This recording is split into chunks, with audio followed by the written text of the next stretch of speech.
Bon, ne balma malien ani sokoma. Niye balabugu jeune responsable engagé ou de yetan. Pour le week-end, nous avons bara bebla. Pour na école son nettoyer parce que en déoni en doronou au loubena calendar lundi. Donc et en fara la ñogon kanye wole bla moko chamama ala barka la moko dama ni bora mais moko chamama son ka bo mais ota bali on sait kaye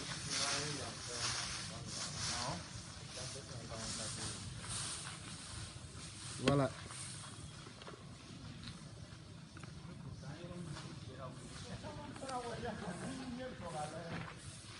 avec la école son nettoyer balabugu premier si konna de ni hein akan yi jo mena mobili bouger et ay mo joli la nani woro shegin kononton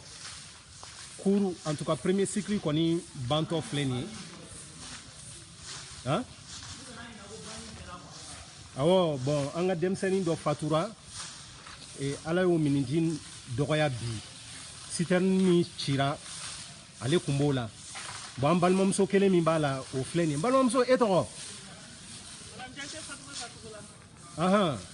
a munye blabi e kana école so nettoyer lila aha aha aywa i jakte vraiment ala de bi sara nata amado weekend na mo bouger mandi kana kube na faso barala malmage etoro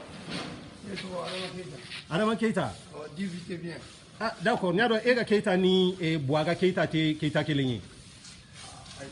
Ah, parce que kiga weekend black afoko ibe na école so nettoyer munye bla école so nettoyer li la bi. Parce que quand andi on via. Aha. Ni école so no gole no abubana. Aha. Bon, beka nga toke foto barala. Anga na ngola je se ko mi ko ga. Aha. Ango na dro kana bulu do ala pour que ka ayer bor anga di bor ka kan. Aywa. Voilà. Ni be afuna anda je. Akara ya akara kati wore. Anga na sika me gouvernement ko na bela ba. O fene che. Anga nti anga sika anga yoro je. Ya ndu fonse ko na duro. Oui. Do ko na do. Ko mi dem sen be be na nyoko so ani. O fene Na je fa na je la fa. Oui, imagine moi ka danga du. D'accord. Wole kambi bolo ka bla touma wa parce que bema ya na soranya don fatuli de kerabi. Sitern minchira anga demsen do fatura ala o ka sofle école so ere kofe o de ato jama chama mabobi parce que u betara nyoko soro yimbi mais ame ka direct ke Facebook ka ame fe ka wole ke parce que premier cycle de banto fleni yoro du ngabo donc wole kan membe bolo ka blato ma u kana soro sani air fla nyoko che ame nata do infeneke wole le gam fana mene bolo comme ya dibi folo nya mi fo ambe ka kan ku ewa jama be le batte ma ambe jama na mari no bani mi kira ala ka hinati la ya rabbi ala ka na no wore yoro je anyo kona ami ala ka jisma ka furai ya rabbi ami amba ni mo mun fe mun bi se ga yanso ana ga furala nyegele ni o ke akan oche ana na fe ko ka nyana me yire ka ere mu fa e fana mu ge o fene che mun be yoro ni bi se ga na doni kala je parce que anga se ga mbulu fura nyonga d'accord jelle me vivo alaga nyaka dama Keita Monsieur Job oui ne trop ane to fo parce que ne be don non de ne kunten trop fort e be okuma e dogole no wa go munye e blaka na journée de salubrité na école so inabi ça c'est souhaité ni fait la yini nende ayere kanga ninge kita ke afo tigo mi na chaira ka fara nyonga ka nyonda laje ni nyona ula comme ame nyonda laje bala ni foro ni wari mine yoro ula tigo mi na tun sera ka nyonda laje ni nyona u fenena oui akai ayere ma pasiga be lobo sono na musagala d'accord denmisɛnninw ka ɲɔgɔn sɔrɔ yɔrɔ do u ka kalankɛ yɔrɔ do n'a sɛnɛyara a bɛ dɔ bɔ nɔgɔ la ni dɔ bɔra nɔgɔ la a bɛ kɛnɛya sabati mais ne b'a fɛ ka fɛn kelen fɔ i bɛ se k'i ɲɛsin caméra ma i ka ye wa n b'a fɛ ka min fɔ o ye yan lakɔliso ɲɛgɛn ko ye yan ɲɛgɛn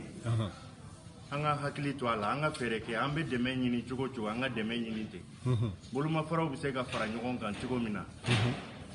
ka se ka yan ɲɛgɛn ko lajɛ ɲɛgɛn ye fɛnba de ye dans la vie de l'homme c'est vrai surtout denmisɛnninw kunda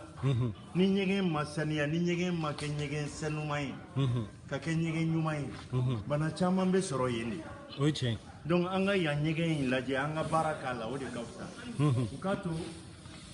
an ka na u dɛmɛ ka ɲɛgɛn in dilan an yɛrɛ seko ye min ye an b'o k'a la ni ala sɔnna a ma ne ka laɲini tun y'o ye ka fara kuma kan kuma ɲana banbagatɔ min fɛnɛ banna ala ka hinɛ a la ami ami ami ya rabbi ami ala ka da yɔrɔ ɲuman nɔgɔya n'a ye ami ami ami ala k'a jigi yɔrɔ kɛ an b'a ka hinɛ n'a ka yafa ye ya rabbi ami ami ami ami ala ka da yɔrɔ ɲuman nɔgɔya an yɛrɛ ye ami ami ami bon mɔgɔ minnu b'o sangabonda in fɛnɛ na an t'a fɔ wajibi k'u ka wuli k'an sɛgɛrɛ nka ni min sera ka na ka na fara an kan komi an ye ekɔliso fan kelen kɛ sisan an bɛna yɛlɛma fan dɔ la ni minnu sera ka na Keita y'a fɔ cogo min hali n'i ka furanan da ɲɛ kelen sɔrɔla nin na o ye kunkɔrɔta ko ye o ye wasoko de ye o ye tiɲɛ olu ka na fara an kan ko jama ko tɛ mɛ a ka kɛ ni ŋaniya ye k'a fɔ anw yɛrɛ de nata dalen b'a kan a ka kɛ anw yɛrɛ ka kɛta ye an fɛnɛ jɔyɔrɔ ye min ye denmisɛnninw ka saniyako la u ka kalanyɔrɔ la o fɛnɛ ka kɛ nin ye nin baara in ye quoi n'o tɛ ne dabali bannen don mɔgɔ tɛ hali maa tan bɔ mɛ n'i ye cour bonya filɛ awɔ cour tiɲɛ yɛrɛ la a kɛra ni ŋaniya ye e ɲɛ b'a la premier cycle a kɛra ni ŋaniya n'an ka cour yirila nin cour belebeleba in aw fila fitinin na jama aw yɛrɛ ɲɛ b'a jɛ cogo la u kɔfɛ a kɛra ni ŋaniya ye donc mɔgɔ tɛ hali mɔgɔ tan bɔ a y'a lajɛ ka kilasiw daw furan voilà n bɛna tila ka gɛrɛ ni caméra ye ka tila ka kogow bɛɛ jɔsi ka toile d'araignée bɔ ka ɲamaw fara ɲɔgɔn kan aw ɲɛ b'a la mɔgɔ tɛ hali mɔgɔ tan bɔ an balimamuso kelen de bɛ a la donc an bɛna kuma bila mɔgɔ wɛrɛ la vraiment ni bɛɛ ye nin kɛ i ka sigida la jamana bɛ jɔ n balimakɛ e tɔgɔ n balimakɛ k'e tɔgɔ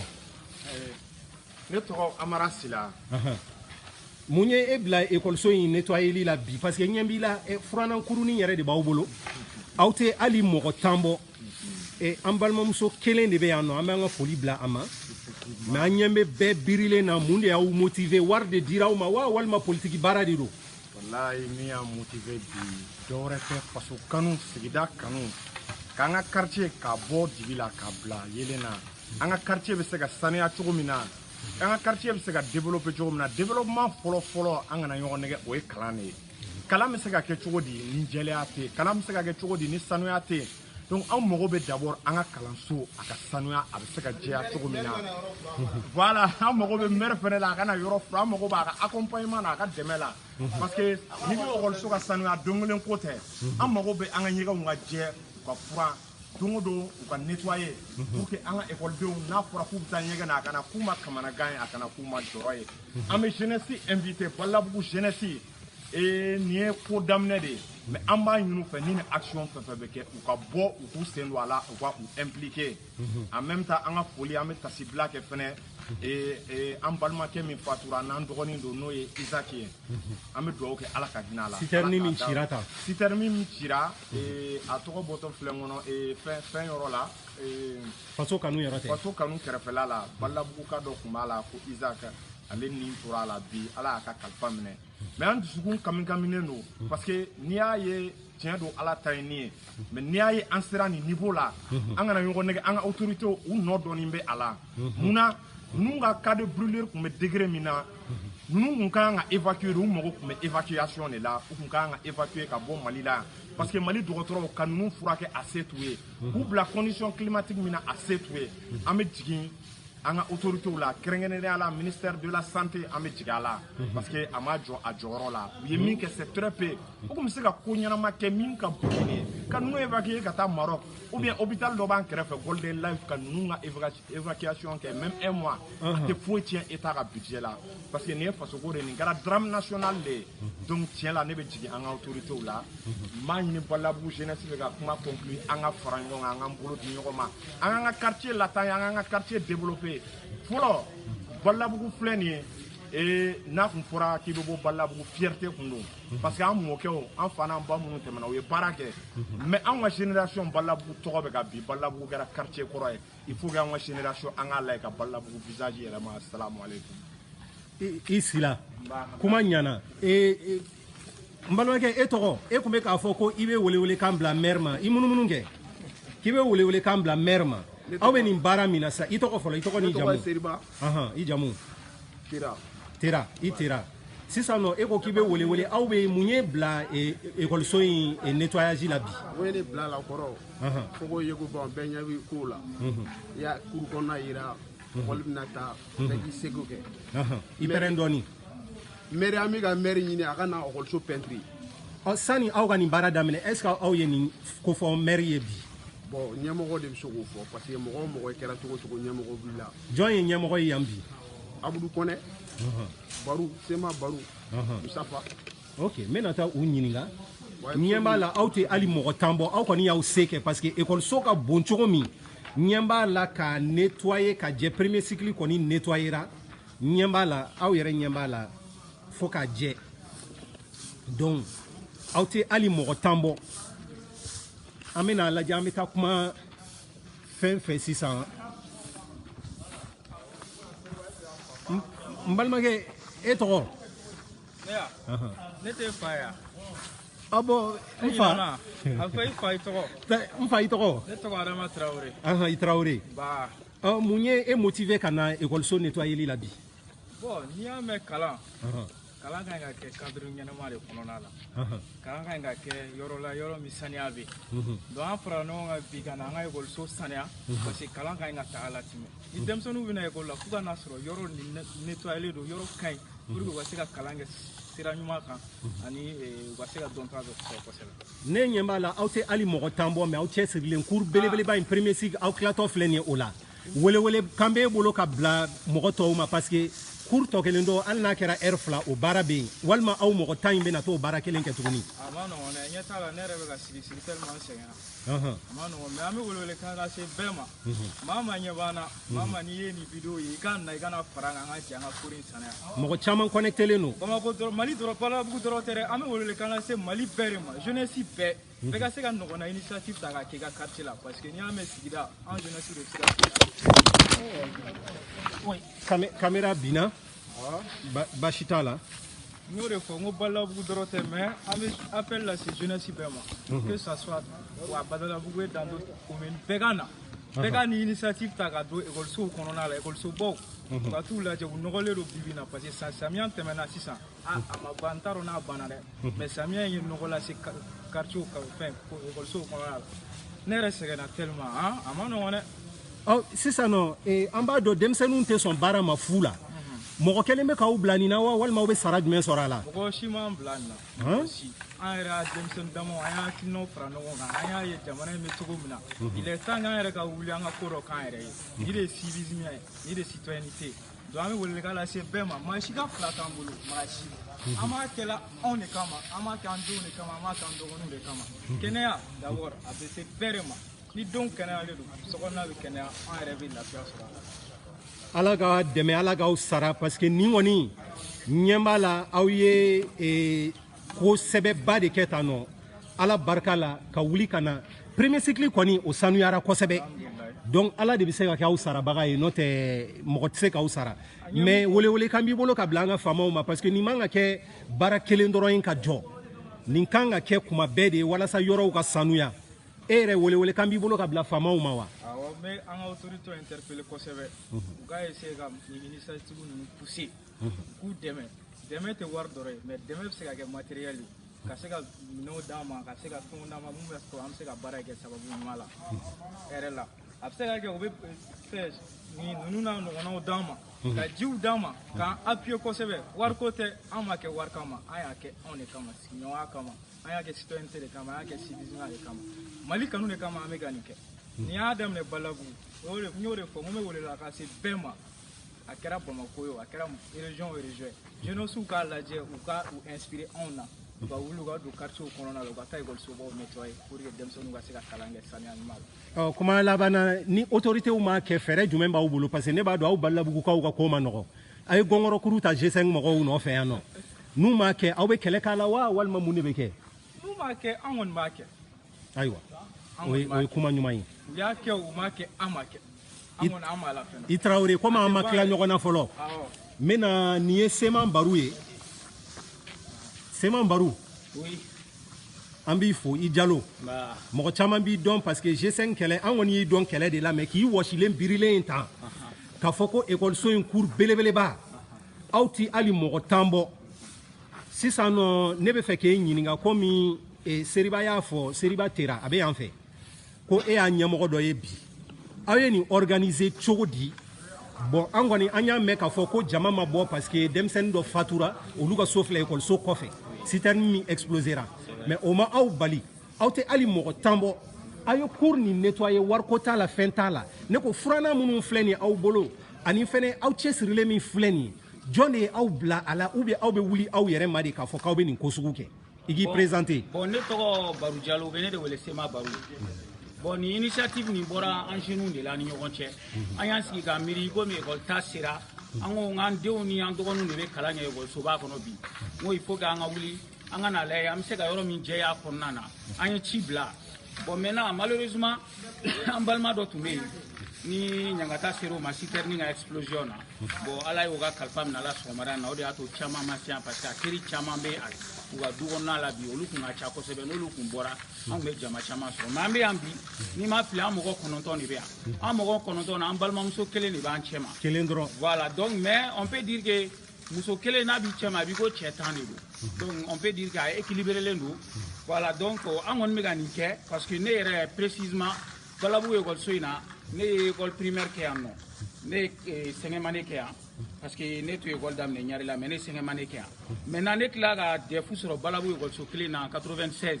donc ça veut dire que anw de ye yan école kɛ bon maintenant an caman bɛ yen bi se caman bɛ mɔgɔ caman ye min tɛ nin ye mais an kɛlen don k'an bolo bɔ ekɔliso in kɔrɔ n'an farala ɲɔgɔn kan k'an ka ekɔliso in sankɔrɔta a bɛ se ka kɛ wale ɲumanba ye an ka denmisɛnninw yɛrɛ ma parce que an ka denmisɛnnin caman bɛ yen u bɛɛ bɛ école privée de la ne yɛrɛ filɛ nin ye ne denw bɛ école privée la mais je le regrette n'i ye se kɛ ne ye bi Balabu ekɔliso ka réhabiliter an bɛɛ denw ka na école kɛ yan nɔ parce que anw ye école kɛ yan bi o dɔnniya fitinin nin o de bɛ ka se k'anw servir diɲɛ kɔnɔna na maintenant mun de bɛ yen an bɛ autorité wele u k'a lajɛ parce que an ka kilasi caman datugunen don professeur tɛ yen effectif tɛ yen wa ni ekɔliso yɛrɛ la a dégradelen don kosɛbɛ ekɔliso in ne hakili b'a la depuis anw fitininama ekɔliso in a ma pɛn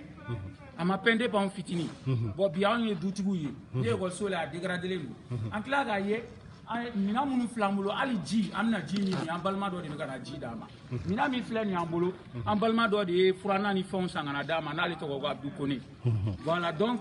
nin fɛn in wari ma d'a ma k'a kɛ an yɛrɛ bɛ ka kɛ n'an ka moyen de ye wele bilalen don maliyɛn bɛɛ ma an ka wuli an k'an bolo don public bolofɛnw a bɛ fɔ ko jama bolofɛn ye fɛn minnu ye an ka wuli an k'an bolo don u kɔrɔ bɛɛ k'a k'i ka quartier la o de ɲininen don bɛɛ fɛ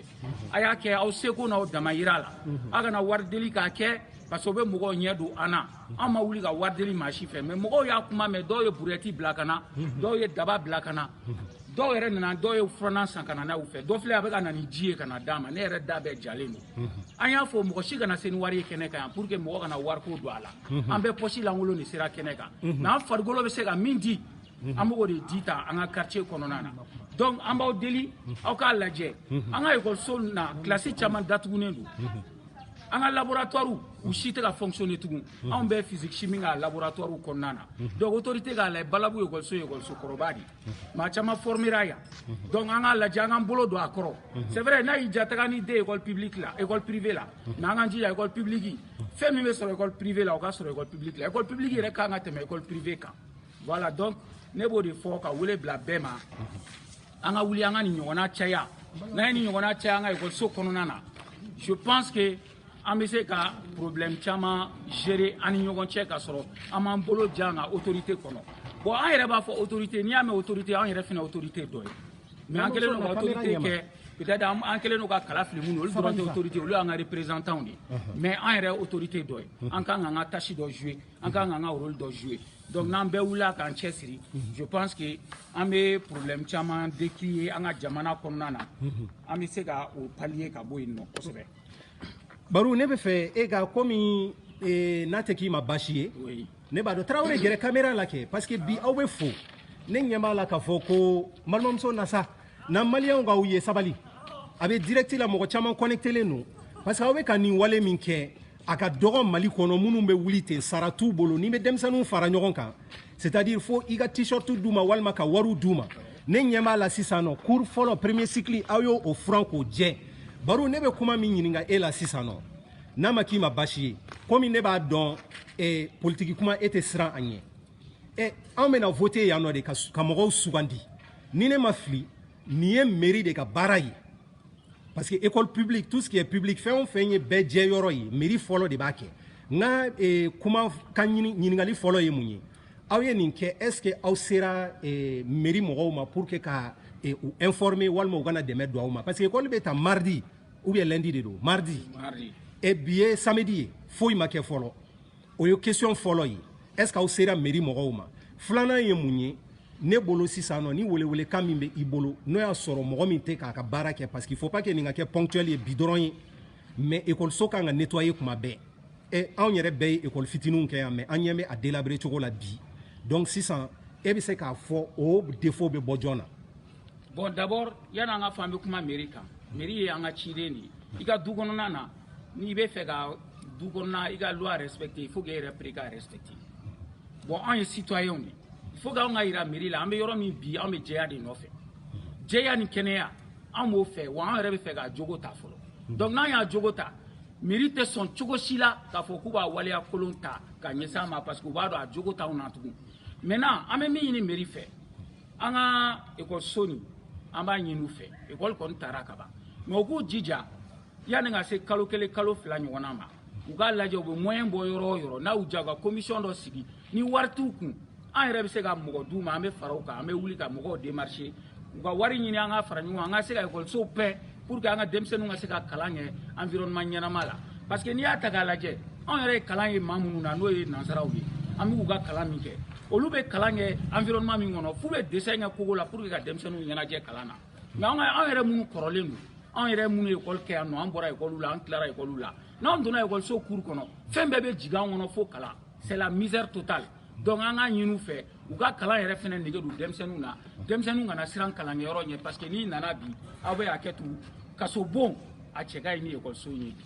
donc an b'a ɲini bɛɛ de fɛ population an ka wuli parfois nin ye écoliso kɔnɔna ye hali an ka du dalalaw an kana sɔn a ka nɔgɔ tugun maa minnu bɛ ji nɔgɔ bɔn carré kɔnɔnaw na maa minnu bɛ minɛn k'u da la a y'aw jija ni minɛnko yɔrɔ tɛ hali n'a b'a k'u da la a k'a k'u baignoire kɔnɔ n'aw tilara a ka taa bɔn fossé kɔnɔna na an ka sɔn a ma an minnu ye citoyen ye ko an tɛ nɔgɔ fɛ tugun wa nɔgɔ mana bɔ an cɛ ma an bɛɛ bɛ kɛnɛya maintenant an bɛ wele min bila o ye toujours autorité k'a f'u ɲɛna u bɛ siranna min ye k'a fɔ ko n'u ye yɔrɔ dilan an b'a nɔgɔ an bɛ fɛ k'a f'u ɲɛna hali yɔrɔ min nɔgɔlen don an bɛn'o jɛya donc u k'u jija u ka fara an kan u k'a jɛya an b'o de ɲini u fɛ ne bɔra kuma na e tɛ se ka bɔ kuma na ten ou bien an bɛ an balimamuso ɲininka sisan halisa question dɔw bɛ ne bolo Cam sabali ka na sa an ka belebeleba dɔ bɛ yan ale bɛ boli caméra ɲɛ Cam an y'i fɔ ka ban a ma se i ka boli na nin ye Balabugu pilier ba dɔ ye ni jɔlen don Balabugu yirisun dɔ kɔrɔ G5 kɛlɛkɛla ŋana dɔ de filɛ nin ye voilà ŋana ba dɔ filɛ nin ye a bɛ fɛ ka boli caméra ɲɛ de Cam n balimakɛ i tɔgɔ fɔ mɔgɔw ye i k'i jamu fɔ bon an b'a dɔn i bɛ bolila caméra ɲɛ mais n'a bɛ se ka nin ye fasoden ɲumanya de ye o nin cours belebele ɲɛ b'a la sisan aw ye premier cycle yɛrɛ furan k'o ban fo k'a jɛ donc mun de ye e motivé ka na nin baara in na bi sara tɛ baara min na ok n bɛ foli ani bonya lase maliyɛn den bɛɛ lajɛlen ma maliyɛn cɛ a n'a muso k'a dɔn faso jɔ baara n'a wulila u b'a fɔ cogo min ko maa bɔnɛla maa min y'a ka baara kalifa maa wɛrɛ ma k'i sigi k'a lajɛ an ko o la an y'an ka denmisɛnninya an y'a kɛ Balabugu kɔnɔ yan anw y'an ka kalan kɛ ni ekɔliso in de kɔnɔ yan kunun ekɔliso in tun bɛ image mun ani bi a cɛ ka jan ɲɔgɔn na kosɛbɛ bon o bɛ mun de ko fɔ o b'a yira k'a fɔ ko kunu responsable dɔw tɛmɛna Balaburu kɔnɔ yan nɔ olu kun hakili bɛ population ka taaɲɛ la ani population ka lakana ani jɛya ko la sigida kɔnɔna la n'i y'a ye bi an bɛ nin kɔlɔlɔ la a kun tɛ dɔwɛrɛ ye hakilina fila de don n'i ye maa ta k'i ka baara kalifa la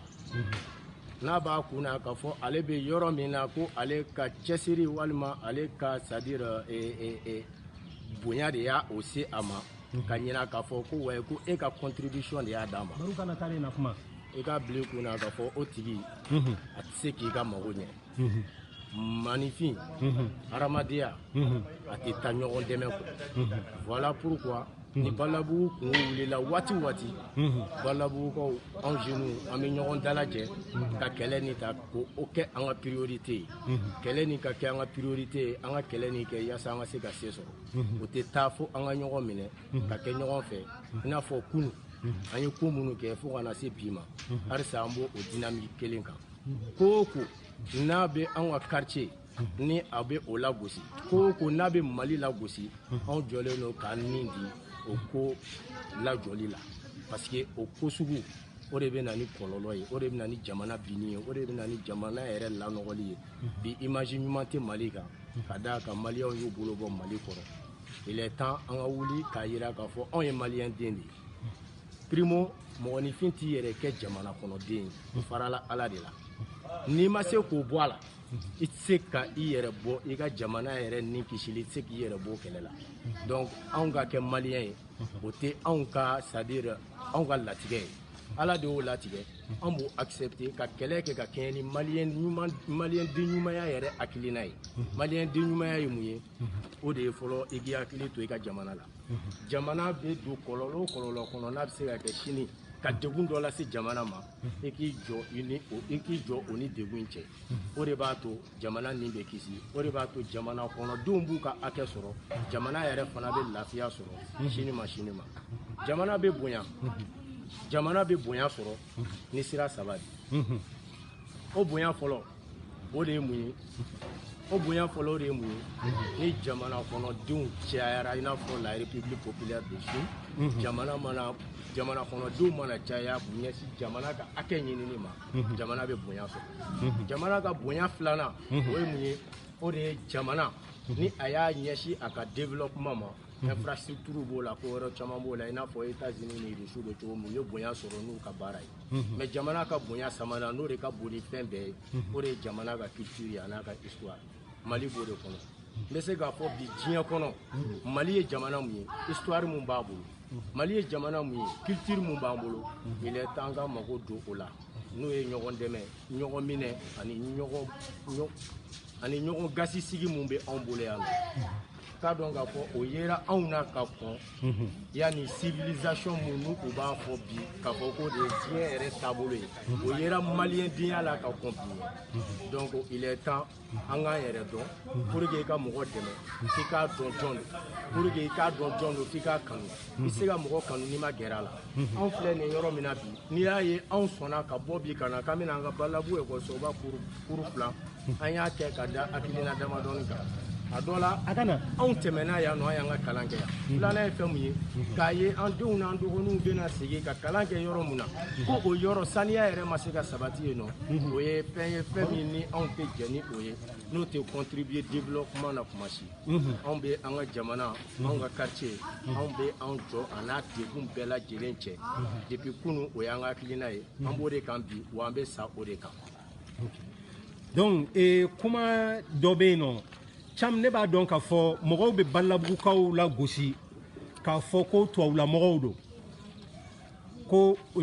parce que hali G5 kɛlɛ la anw dun ɲɛ bɛ aw la aw bɔlen filɛ ka na furani min kɛ furanan kurunin yɛrɛ de b'aw bolo aw ka hakɛ to kuma n'a fɔcogo don aw birilen bɛ komi musow ka hakɛ to fɛnɛ aw bɛ ka yɔrɔ furan mun de ye nin dusu don aw kɔnɔ c'est-à-dire aw ma hali mɔgɔ tan bɔ aw filɛ nin ye c'est-à-dire aw ye premier cycle furan fo ka taa jɛ pas maliyɛnw bɛ se k'a lajɛ a y'a furan fo ka taa jɛ ɲaman de bɛ ka cɛ an bɛna taa deuxième cycle kɔnɔ sisan nɔ n'o ye second cycle ye donc ne bolo e bɛ misali jumɛn di mɔgɔw ma parce que nin bɛɛ fɛnɛ ko ni bɛɛ y'i ka soda furan jamana bɛ jɛ aw dɔɔnin bɛ k'a fɔ ko aw ye tubabudenninw de ye aw k'a kɛ to aw dun tɛ tubabu baara la tan nɔ mun de bɛ aw ko ne ma ko sara t'a la a y'a faamu aw bɛ se ka mun fɔ maliyɛnw ɲɛna sisan nɔ o ko la. I ka ɲininkali a fɔ i filɛ ka kuma mun fɔ sisan nɔ certes tiɲɛ don mɔgɔw b'a fɔ ko balawukaw ye tubabudenw ye ko dɔw bɛ yen o tɛ don o la taabolo de bɛ ko bɛɛ la kunun Mali ani bi Mali kelen tɛ an bɛ démocratie de la sariya bolo de bɛ yen nɔ ko bɛɛ n'u tɛmɛsira de don et aujourd'hui n'i y'a ye anw tɛ wuli ka agir i n'a fɔ maa tɔw b'a kɛ cogo min na ko bɛɛ tɛ forcer a dɔ la kuma dɔ laɲini dɔw bɛ yen nɔ i bɛ se k'a sɔrɔ ka sɔrɔ ni i fagada yira i bɛ se ka laɲini dɔ sɔrɔ ka sɔrɔ i ma kɛlɛ kɛ nka o bɛɛ ye fɛɛrɛ de ye fɛɛrɛ min ni o faamuyara bi anw jeunesse te bɛ mobili kɔnɔ se ka ta ka na te wulilen de a ka kalan yɛrɛ n'an ko o la k'a fɔ ko anw bɛ se ka an ka hakɛ bɛɛ lajɛlen sɔrɔ a kɛra kɛlɛ kan walima a kɛra diplomasi kɔnɔ donc o kama kunun an ye diplomasi kɛ ko dɔw la k'olu ɲɛ sɔrɔ i n'a fɔ an ye kɛlɛ yɛrɛ fana kɛ ko dɔw la k'olu ɲɛ sɔrɔ comme G5 kɛlɛ i n'a fɔ G5 kɛra cogo min exactement donc o t'i n'a fɔ tubabudenya bon ni mɔgɔw hakili la ko violence de don violence tɛ o tɛ ko bɛɛ dilan jamana kɔnɔ i ka taa ni ko ye i k'a dɔn k'a fɔ maa minnu fana bɛ yen nɔ ni ko kalifalen bɛ u la bi n'u bɛ jamana ɲɛmɔgɔya la a dɔ la i k'u bila faamuyabaliya minɛn kɔnɔ k'a dɔn k'a fɔ u bɛ fɛn min kunna walima ni ko ɲɛli sira u ka faamuyabaliya de y'a las'u ma n'i ye faamuyali da yir'u la n'u y'o dɔn ka tila ka to u sira kelen kan a dɔ la i b'u kɛlɛ kɛlɛ bɛ na wagati de kɔnɔna la circonstance de bɛ na ni violation ye donc an tɛna wuli k'a fɔ waati bɛɛ k'an bɛ kɛlɛ kɛ ko dɔw la komi an bɛ se k'a sɔrɔ k'a sɔrɔ a tɛ kɛlɛ kun o ye hakilina fɔlɔ ye filanan ye mun ye ni k'a fɔ ko mɔgɔ de y'an bila a la walima ni an bɛ ka kɛlɛ nin kɛ bi an bɛ yɔrɔ kura mun na bi n'o o ye développement hakilina ye n'o ye développement nasiraw ye o tɛ i n'a fɔ ko mɔgɔ de y'an bila la n b'o de fɔ waati bɛɛ lajɛlen na i ka baara kana to mɔgɔ bolo o k'o kɛ quoi maanifin ka baara k'a to mɔgɔ bolo a k'a kɛ mɔgɔ wɛrɛ bolo o k'o kɛ ne b'o de ye lâcheté ye mais lâcheya tɛ k'a fɔ i ye kɛlɛ kɛ mais i ma se sɔrɔ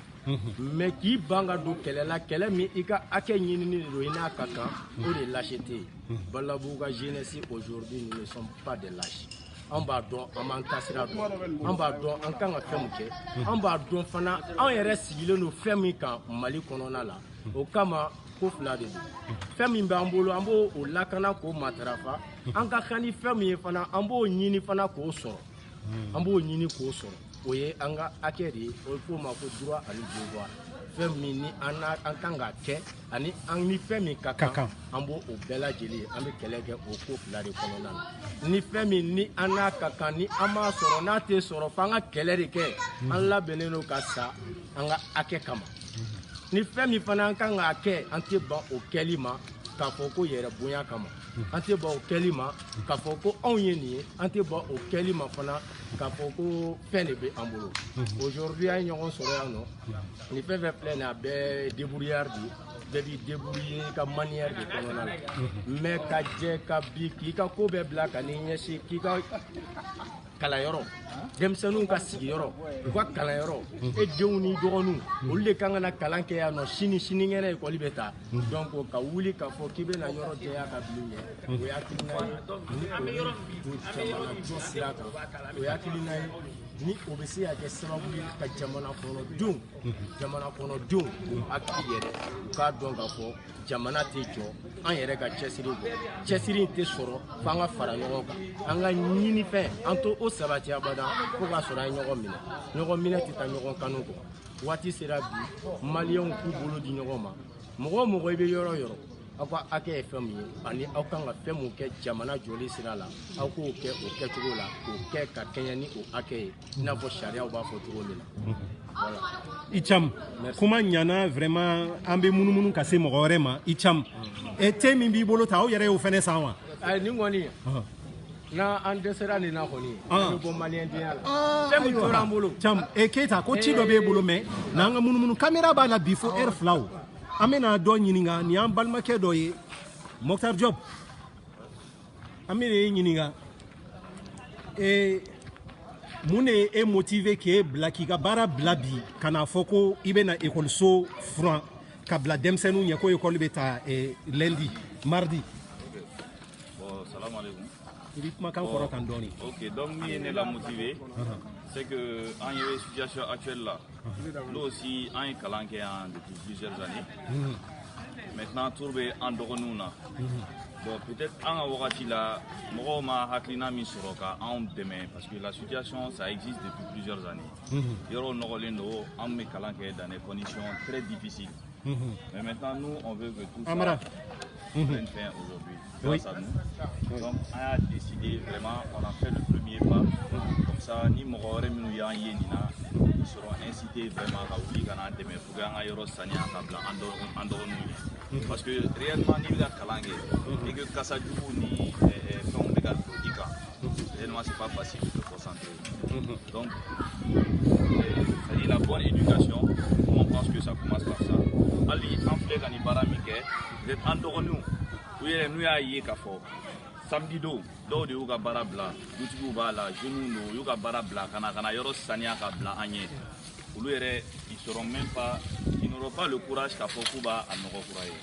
Donc en ere hakina ku yoro de ka fo kambe ni sania bi ka bla ndogonu yen pour qu'ils puissent vraiment étudier dans de bonnes conditions. Voilà. No, Mokhtar Diop ameka do deli anyemala do te ka songa bo caméra la Keita e ga ni ga message di bay malion ga me donc amara neko bruyeti mi flene e bolo aya singa wa walma ya luwe walma do de fene o dawma wallahi bado faso de nyuma do balla bu kanu baga balla bu de me baga do ore adama na to ko buri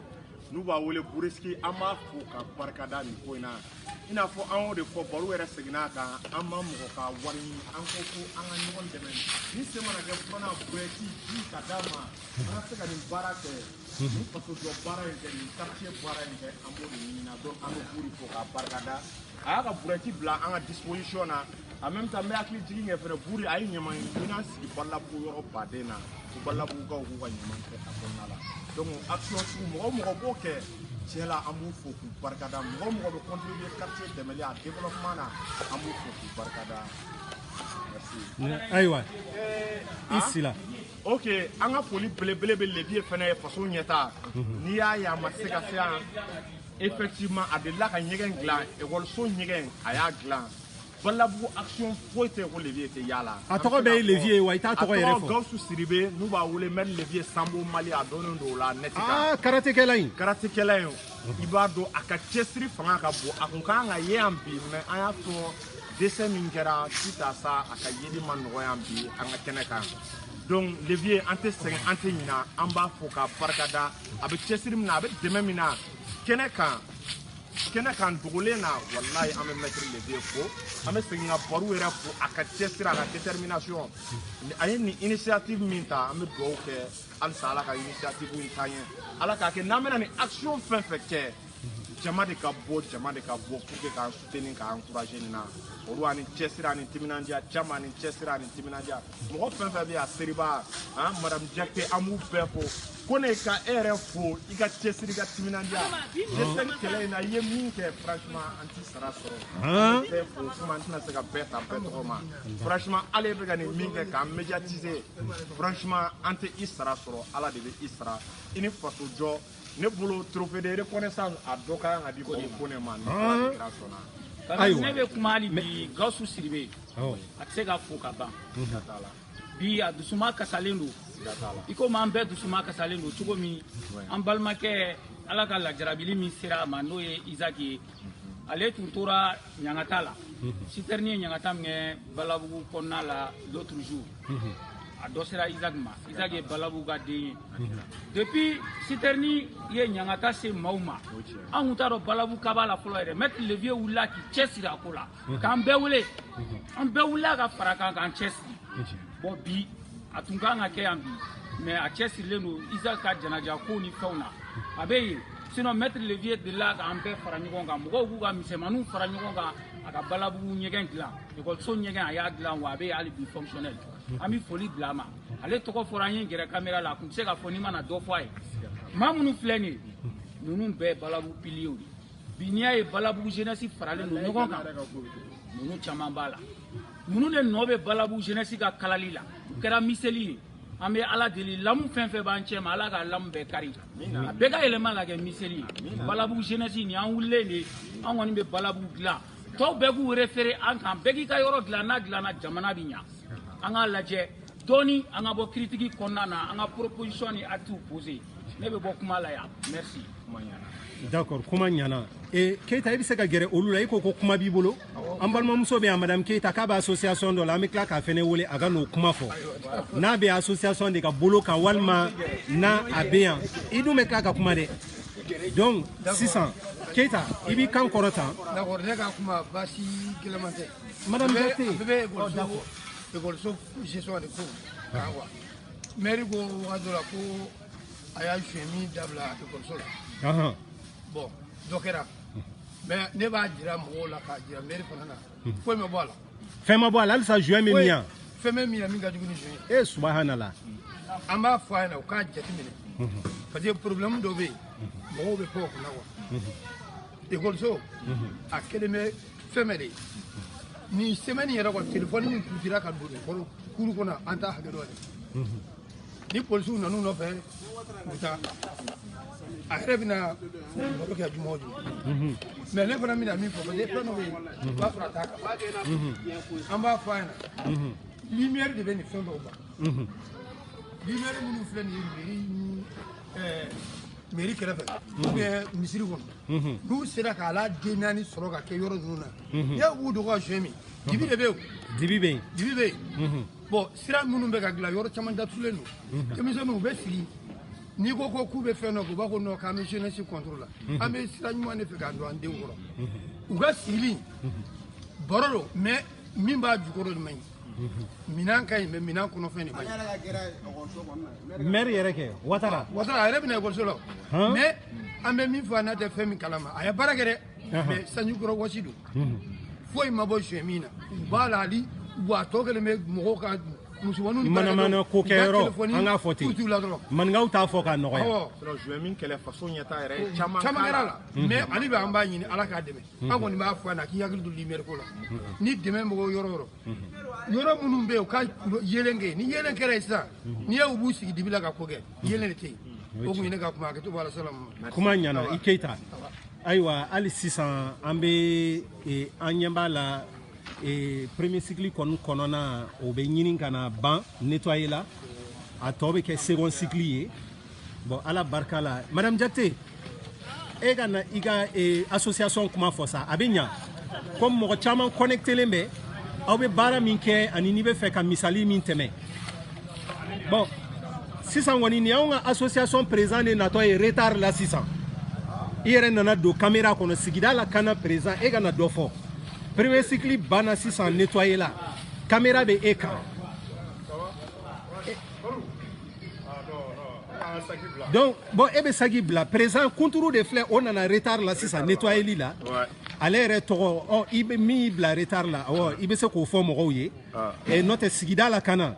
komi bɛɛ y'i dɔn américain ye G5 kɛlɛ la kɛlɛ dɔrɔn de la bi e ka association fila ni association wɛrɛw an balimamuso min filɛ k'ale fɛnɛ bɛ association dɔ la ale yɛrɛ ye an balimamuso kelen ye min bɛ yan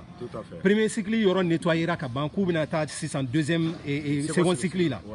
donc foli jumɛn b'i ye ka se mɔgɔw ma ani fɛnɛ i bɛ welewelekan jumɛn bila parce que an ɲɛ b'a la mɔgɔ kɛra sisan mɔgɔ 12 de ye e yɛrɛ nana kɛ 13 ye sisan donc baara yɛrɛ kɔni nɔgɔyara parce que yan de kun nɔgɔlen don ni kurdɔn in ye donc baara fanba kɛra donc foli jumɛn bɛ yen ani welewelekan jumɛn n'i b'a lase mais i b'i présenter k'i tɔgɔ fɔ ka dɔ fɔ sigida la kana fɛnɛ kan. tout d'abord yani n ka don kuma la n b'aw fo parce que initiative in taara k'a sɔrɔ yɛrɛ ne kun tɛ dugu kun kɔnɔ voilà k'a sɔrɔ n bɛ voyage la n bɛ taama sira la mais vraiment depuis n y'a ye réseaux sociaux ka baro y'a annoncé k'a fɔ nin ŋaniya in an ye nin ŋaniya in siri vraiment moi ça m'a fait chaud au cœur a diyara n ye kojugu donc je me suis dit fo n ka y'a kɛnɛ kan mais n bɛ hakɛ to ɲini aw fɛ fɛnɛ n nana retard la baasi t'a la anw kɛlen ka ɲɔgɔn parce que faamu n nana ka bɔ voyage la ni banamisɛnnin ni fɛn dɔw ye n kun ye fura dɔw ta a ye fɛn dɔɔni ka sunɔgɔ bil'i la a ye sunɔgɔ bila n na o ye tarawelelakaw sɔn ye ok d'accord konelakaw a ye jo sɔrɔ an kan o la an bɛ yafa ɲini aw fɛ o la mais min ka gɛlɛn o kun ye nalibaliya ye voilà ayi bɛ yan i ŋaniya kun bɛ i kun tɛ i ŋaniya bɛ yan bon anw bɛɛ bɛ ka mara fɛnɛ kɔnɔ e de ye association président ye sigida la ka na komi an y'aw dɔn ni G5 kɛlɛ de ye ɔ bi an ɲɛ b'a la aw bɛ journée de salubrité la